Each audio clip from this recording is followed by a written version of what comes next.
नमस्कार, स्वागत है आप सभी का एनएफ न्यूज पर। मैं हूं आपके साथ रोहत। वोट बैंक के लिए, मुस्लिमों के लिए, चुनाव जीतने के लिए बंगाल की मुख्यमंत्री ममता बनर्जी गृह युद्ध तक करा सकती है। यह बात मैं नहीं कह रहा हूं, यह बात एक मुसलमान ने ही कही है। धीरे धीरे आपको इस खबर में बताएंगे कि यह बात कहां से शुरू हुई, क्यों कही गई, किसने कही। लेकिन उससे पहले समझिए बंगाल की स्थिति अभी क्या है। बंगाल में रोहिंग्याओं, घुसपैठियों का बोलबाला है। एसआईआर से डर का माहौल है।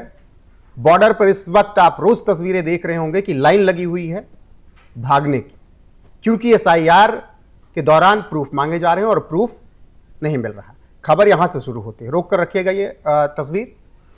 लंदन में चम्मच चुराते धरे गए ममता बनर्जी के साथ गए कई पत्रकार, भरना पड़ा 50 पाउंड का जुर्माना। यह खबर है 10 जनवरी 2018 की। ये जनसत्ता की कटिंग आप देख रहे हैं, जनसत्ता में यह खबर छपी। इसके अलावा देश के तमाम और अखबारों में छपी। ममता बनर्जी जिन पत्रकारों को लंदन लेके गई थी, वो चम्मच चुराते हुए पकड़े गए, चांदी की। फिर बाद में जुर्माना भी बढ़ा। अब ऐसे में इसी खबर को लेकर एक मुस्लिम ने कहा कि जब ममता बनर्जी के साथी जो पत्रकार हैं वो चोरी कर सकते हैं, तो ममता बनर्जी जिनके वोट के लिए लड़ाई लड़ रही हैं वो तो गृह युद्ध करा सकते हैं। ममता बनर्जी का सह पाकर लंदन में चांदी के चम्मच अपने बैग में अगर उनके ले जाए गए पत्रकार भर सकते हैं, तो फिर रोहिंग्या, घुसपैठिया तो बंगाल में बवाल कर सकते हैं। और यही वजह है कि ममता बनर्जी एसआईआर नहीं होने देना चाहती। यही वजह है कि ममता बनर्जी वहां पर किसान सम्मान निधि नहीं लागू करती हैं। यही वजह है कि केंद्र से जो योजना लागू की जाती है ममता बनर्जी उसमें अड़ंगा लगा देती हैं। यही वजह है कि ममता बनर्जी वहां पर किसी और पार्टी के साथ अलायंस भी नहीं करना चाहती, क्योंकि वो जानती हैं कि बीजेपी का मुकाबला वो अकेले कर सकती हैं। उनके साथ रोहिंग्या, घुसपैठिए और वहां का कोर वोट बैंक मुस्लिम है। यह बात कुछ महीने पहले हुई थी और यह बात कही थी गौ सेवक हैं फैज खान ने, मुसलमान हैं वो। उनकी बात आपको भी सुनाएंगे, लेकिन अभी बंगाल की स्थिति थोड़ा और समझिए क्या कुछ चल रहा है। बंगाल में एसआईआर हो रहा है और एसआईआर के तहत रोज इतनों के नाम कट रहे हैं कि ममता बनर्जी की परेशानी बढ़ रही है। और इसीलिए ममता बनर्जी लगातार कह रही थी कि हम एसआईआर बंगाल में होने ही नहीं देंगे। आखिरकार उन्हें मानना पड़ा। यही लोग कहते रहे कि वक्फ बोर्ड को लेकर जो संशोधन किया गया, कानून बनाया गया, हम उसे लागू ही नहीं होने देंगे, लेकिन वो भी लागू करना पड़ा। अब एनआरसी की बात आती है तो अभी उसको लेकर डराया जा रहा है कि जब नेशनल रजिस्टर बनेगा तब मुसलमानों पर अत्याचार किया जाएगा। लेकिन जिस दिन एनआरसी शुरू होगा उस दिन भी ममता बनर्जी को एनआरसी लागू करना पड़ेगा, भले एक आध दो महीने वो अपनी राजनीति चमका लें।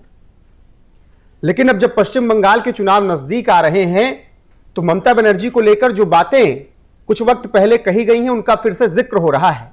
और उन्हीं में से ये बात है मेरे साथ जो हुई थी फैज खान की पॉडकास्ट के दौरान।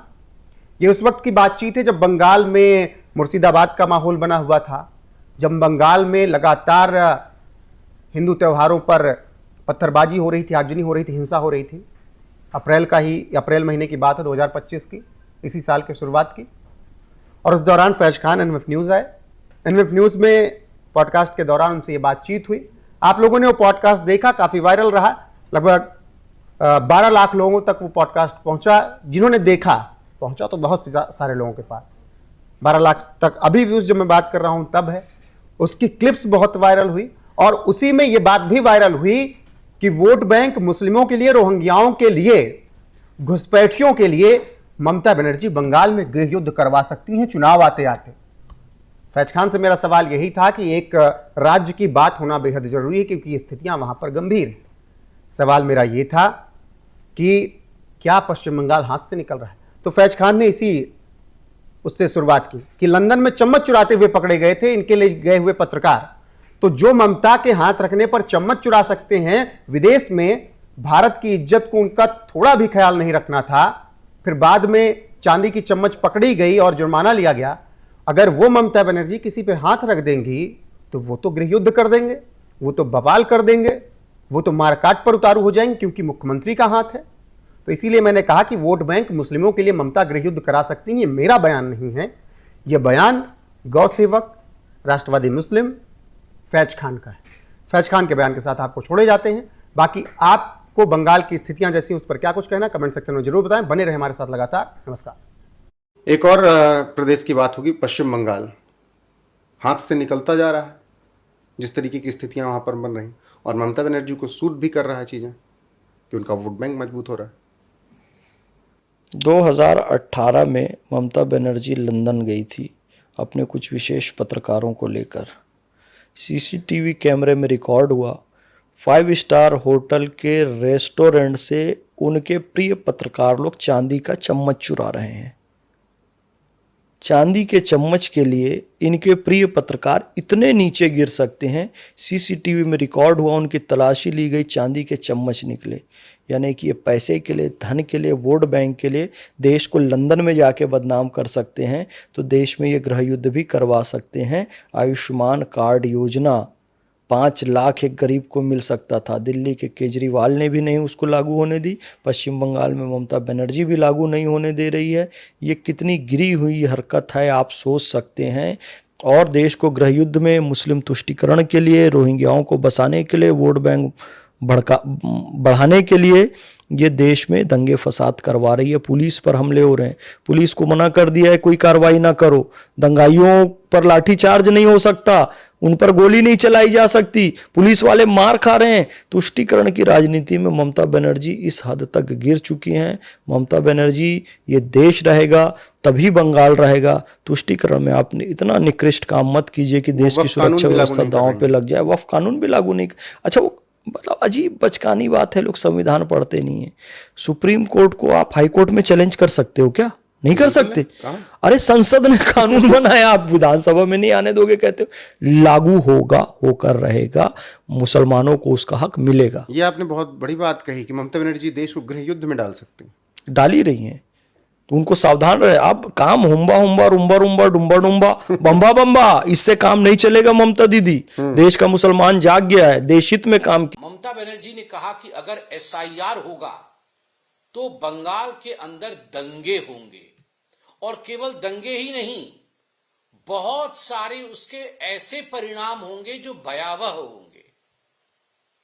ममता जी, बंगाल के अंदर शासन आपका है, सरकार आपकी है, पुलिस आपकी है, सारी व्यवस्थाएं आपकी है।